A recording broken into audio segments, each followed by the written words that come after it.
Urjalan punakaartin ylimmät päälliköt, 3 ässää ja vaihtelias 4. mies. Urjalan punakaartin perustajien ja korkeimpien johtajien nimeäminen ei ole aivan helppoa.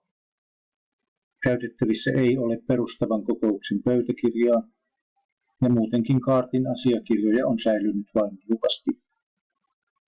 On turvauduttava jälkikäteiseen informaatioon, eli oikeudessa olleiden punaisten kertomuksiin ja tutkintaa suorittaneiden suojeluskuntalaisten arvioihin. Rivikaartilaisten käsitykset johtajiensa valtasuhteista vaikuttavat hatarilta ja ristiriitaisilta, ja samoja puutteita esiintyy suojeluskuntienkin tiedoissa, mikä on varsin ymmärrettävää.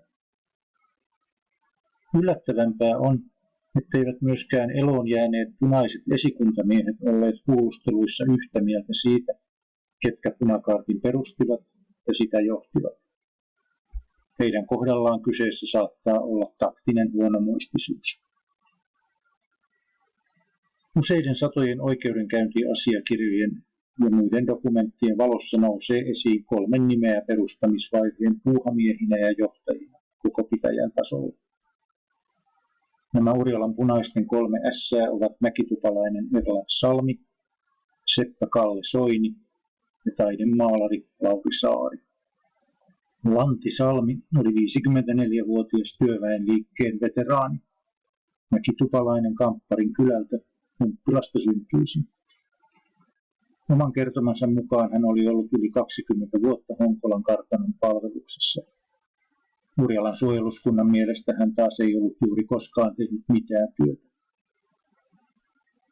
Oli töiden kanssa sitten kuinka tahansa, työväenliikkeeseen hän ainakin otti osaa sen alusta asti, kuuluen aktiivijäsenenä useampaankin Urjalan lukuisista työväenyhdistyksistä.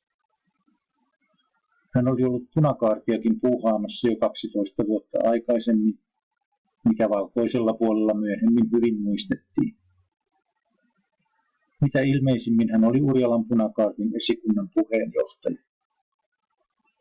Ylipäälliköksikin hänet moni mainitsi kapinan jälkiselvittelyissä, mutta tätä titteliä oli käyttänyt myös Soini.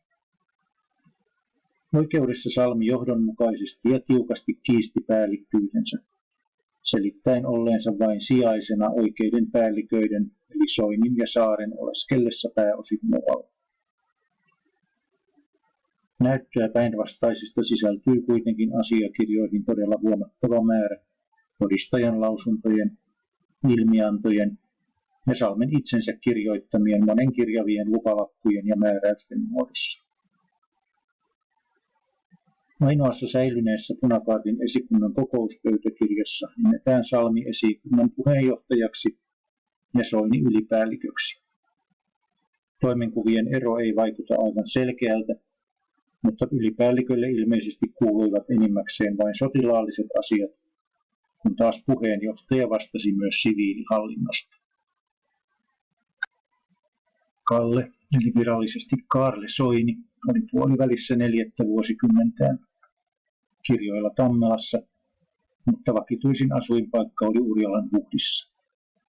Pusulasta lähtöisin oleva Rautakoura oli viettänyt melko liikkuvaa elämää. Kirjan tekstin ulkopuolelta mainittakoon, että kuva esittää vähän toista Kaarlea. Soinista ei löytynyt valokuvaa, mutta hänen veljensä on muistellut, että Soini lähetti vanhemmilleen Tampereelta itsestään oikein ratsun selässä otetun potretin, mutta ikävä kyllä tämä kuva sitten hävitettiin kapinan päätyttyä niin kuin se päättyi. Ainakin kesällä 1917 Soini näyttää oleskelleen Helsingissä ja kuuluneen sikäläiseen seppien ammattiosastoon. Moni Urjalan punakaartilainen arveli hänen olleen sieltä kotoisinkin. Ainakin elo-syyskuussa Soini oli mukana Helsingin työväen järjestysmiehistössä, jopa jonkinlaisessa päällikköasemassa ja luottamustehtävissä. Hänen oikeudenkäynnissään tuli esille yllättävä osallistuminen myöskin Helsingin suojeluskunnan kokouksiin, jopa sen jäsenyys. Ilmeisesti kyse on ollut jonkinlaisesta vakoilusta, vaikka hän itse kiisti sellaisen.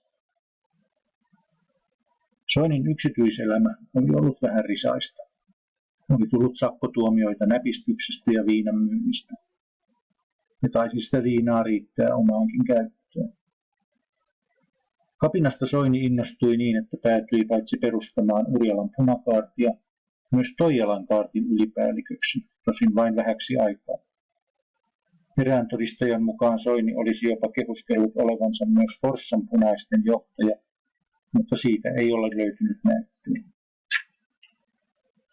Oikeudessa hän kiisti kaikki päällikkyydet, väittäen olleensa esikunnan kokouksissa vain kirjeenvaihtajana.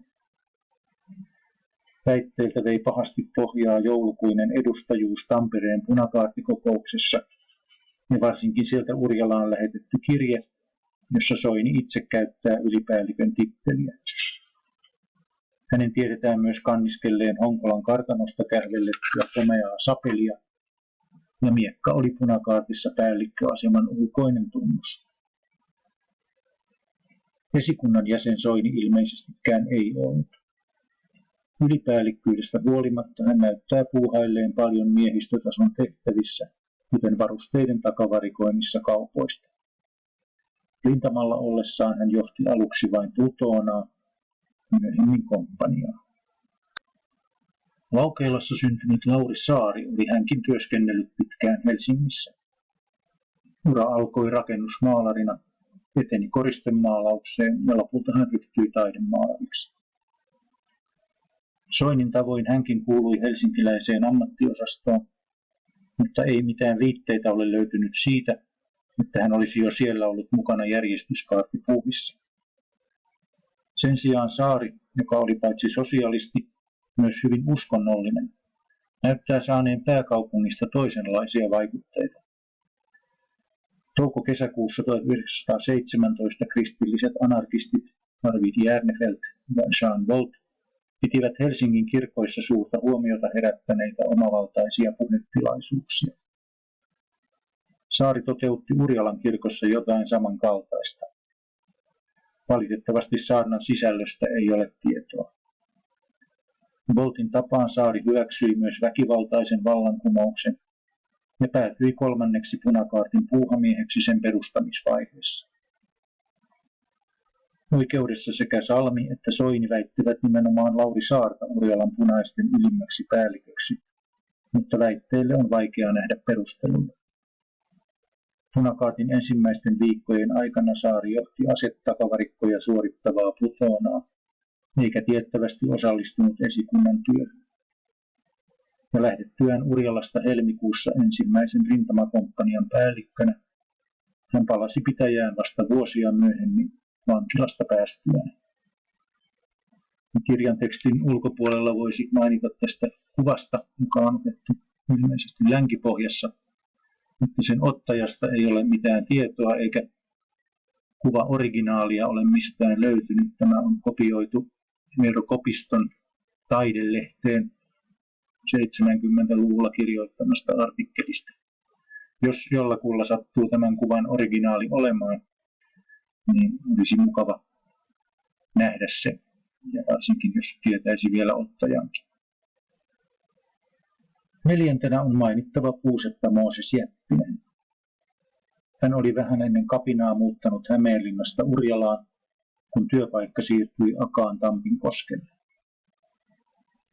Jeppinen kuului Urjalan punakaartin esikuntaan, ja peräti 3 muuta jäsentä väitti myöhemmin häntä sen päälliköksi tai puheenjohtajaksi, mainitsematta Erland Salmea lainkaan.